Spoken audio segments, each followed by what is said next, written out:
एक योद्धा की अनोखी प्रेम कहानी, जिसके लोक कथाओं और किताबों में भी है चर्चा। कैसी थी पृथ्वीराज और संयोगिता की प्रेम कहानी।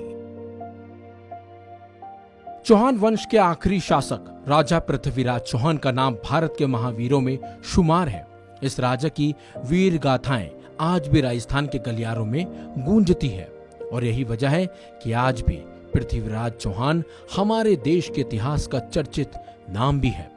इस बात को तो हर कोई जानता है कि पृथ्वीराज चौहान एक वीर योद्धा थे, लेकिन ये बात बहुत ही कम लोगों को पता होगी कि ये वीर योद्धा एक प्रेमी भी था।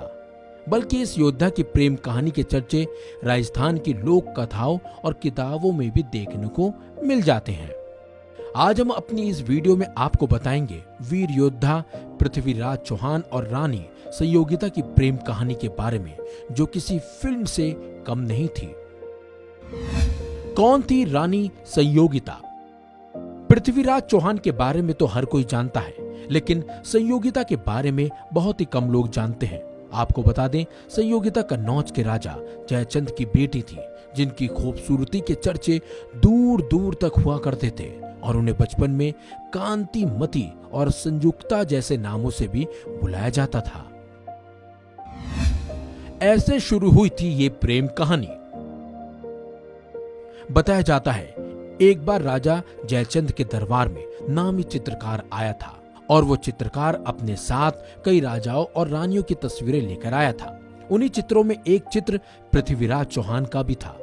इसी दौरान पृथ्वीराज चौहान की तस्वीर को देखते ही संयोगिता अपना दिल हार बैठी थी। इसके बाद जब उस चित्रकार ने संयोगिता का चित्र पृथ्वीराज चौहान को दिखाया तो उन्हें भी संयोगिता से प्यार हो गया था। इस तरह से सिर्फ एक तस्वीर देखकर ही ये दोनों एक दूसरे को दिल दे बैठे थे। संयोगिता के पिता को नापसंद थे पृथ्वीराज चौहान।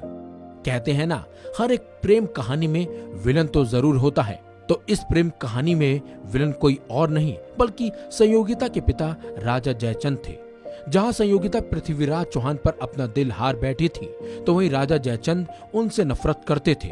जिस वक्त पृथ्वीराज चौहान दिल्ली में शासन कर रहे थे, उस दौर में राजकुमारी संयोगिता का स्वयंवर आयोजित किया गया था। इस स्वयंवर में अलग अलग राज्यों के राजाओं और राजकुमारों को बुलाया भी गया था। बल्कि पृथ्वीराज चौहान को भी ये निमंत्रण भेजा गया था, लेकिन उनके समानताओं को इस बात में गड़बड़ी महसूस हुई, तो इसी वजह से पृथ्वीराज चौहान ने इस निमंत्रण को अस्वीकार कर दिया था। बस फिर क्या था, पृथ्वीराज चौहान के इस रवैये से राजा जयचंद इतना नाराज हुए कि उन्होंने यज्ञ मंडप के दरवाजे पर पृथ्वीराज चौहान की मूर्ति बनवाई और उसे द्वारपाल के रूप में लगवा दिया। इस फैसले के जरिए राजा जयचंद पृथ्वीराज चौहान को नीचा दिखाना चाहते थे, लेकिन इसके बाद वो हुआ जिसकी उम्मीद किसी को भी नहीं थी। पृथ्वीराज की मूर्ति को संयोगिता ने पहना दी थी वरमाला।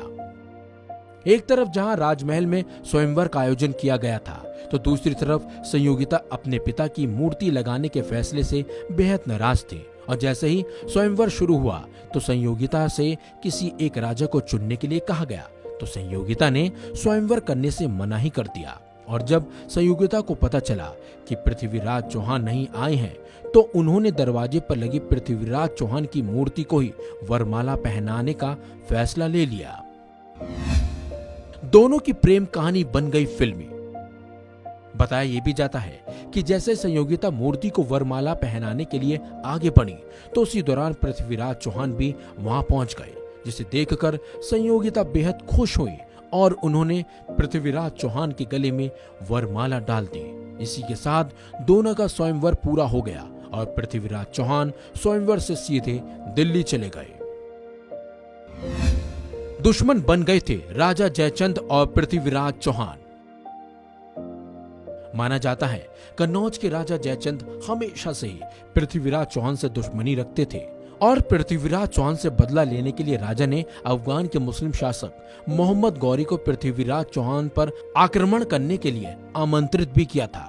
बताया यह भी जाता है कि मोहम्मद गौरी और पृथ्वीराज चौहान के बीच 17 युद्ध हुए थे, जिनमें 16 बार युद्ध में मोहम्मद गौरी को हार का सामना करना पड़ा, तो वहीं 17वें युद्ध में गौरी जीत गया था और राजा पृथ्वीराज चौहान को बंदी भी बना लिया था।